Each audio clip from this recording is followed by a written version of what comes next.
اللہ اللہ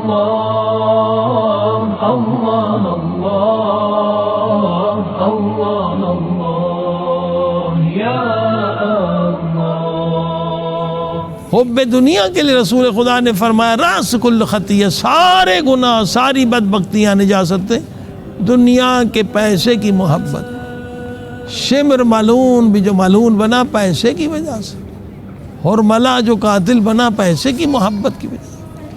اگر پیسے کی محبت ہے، یہ شمر کے جراثیم دل میں ہے جن کو نکالنا واجب ہے، اسی لیے اللہ پاک نے خمس واجب کیا ہے، اسی لیے زکوٰۃ واجب کی۔ اس کے بعد ہے حب ذات، کہ اپنے حب ذات کو ختم کریں۔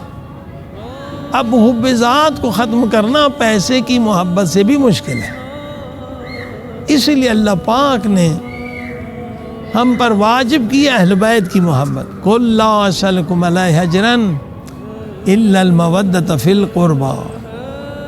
اہل بیت کی محبت کے ذریعے سے بہت آسانی سے تم حب ذات کو فنا کر سکتے ہو، اور جب حب ذات فنا ہو گئی تبھی محبت خدا ملے گی۔ وابتغوا الیہ الوسیلہ، اسی لیے فرمایا کہ اللہ کی محبت نہیں مل سکتی جب تک کہ اہل بیت کو وسیلہ نہ بنا، کیونکہ اللہ کی عظمت بہت زیادہ ہے، اللہ کی معرفت بہت زیادہ ہے، مگر اہل بیت کے ذریعے سے جب جائیں گے تو یہ سفر بہت آسان ہو جائے گا۔ اسی لیے اہل بیت کا جملہ ہے، معصومین کا جملہ ہے کہ افضل العبادت کیا ہے؟ ہماری محبت۔